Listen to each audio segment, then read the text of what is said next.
Hello साथीहरु, तपाईहरुकोमा पनि यसरी टिकटकमा वार्निङ आएको छ भनेदेखि अकाउन्ट वार्निङ आएको छ भनेदेखि एउटा सोलुसन छ है। तपाईहरुले के गर्नु भनेदेखि यसो गर्नु होला, यसो गर्नुस्, टिकटकमा जानुस्। टिकटकमा गइसकेपछि चाहिँ नि अब हामी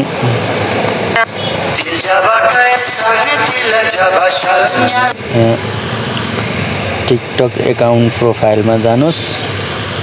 प्रोफाइलमा गइसकेपछि हामी त्यहाँ थ्री डटमा जानुस्। थ्री डटमा गएपछि सेटिङ एन्ड प्राइभेसीमा क्लिक गर्नुस्। त्यहाँ गइसकेपछि तपाईहरुले के गर्नुपर्छ भनेदेखि तल सार्नुस्। अब सारेपछि रिपोर्ट प्रब्लममा क्लिक गर्नुस्। रिपोर्ट प्रब्लममा क्लिक गरिसकेपछि तपाईहरुले के गर्नुस् भनेदेखि यहाँ आउँदैछ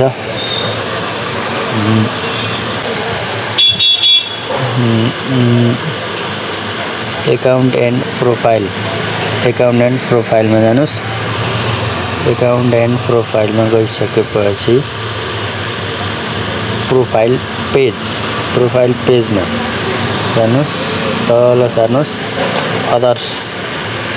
अदर्समा जानुस्। अदर्समा गइसकेपछि यहाँ के आउँछ बटन डिलिट टु, यो भइसकेपछि तपाईं नो थिच्नुस्। You are the report the problem net भइसकेपछि नेट द हेल्पमा जानुस्।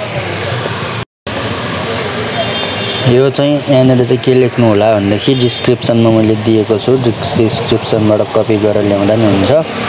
यसरी राख्नु होला, यहाँ युजर नेमसम्म राख्नु होला। यो चाहिँ यति चाहिँ यहाँसम्म राख्नु होला। यहाँसम्म राखेपछि युजर नेम राख्नु होला। अनि यो भइसकेपछि तपाईहरुले एउटा स्क्रिनशट गर्नुपर्ने हुन्छ। एउटा तपाईको टिकटक प्रोफाइल स्क्रिनशट गरेर राख्नु होला। यस्तो खालको यहाँ स्क्रिनशट आउँछ, यस्तो एउटा स्क्रिनशट गर्नुस्। त्यसलाई सिलेक्ट गर्नुस्, ओके गर्नुस् माथि। अनि यो भइसकेपछि तपाईहरुले रिपोर्टमा क्लिक गर्नुस्। ट्याक्क रिपोर्टमा क्लिक गरिसकेपछि यो सक्सेस हुन्छ। रिपोर्ट भइसकेको छ, हामीले रिपोर्ट गरिसकेका छौं। यो भन्दा अगाडि मैले एउटा टिकटक अकाउन्ट चाहिँ यसै गरी गरेको हुनाले मेरो भएको छ, त्यही भएर मैले गरेको।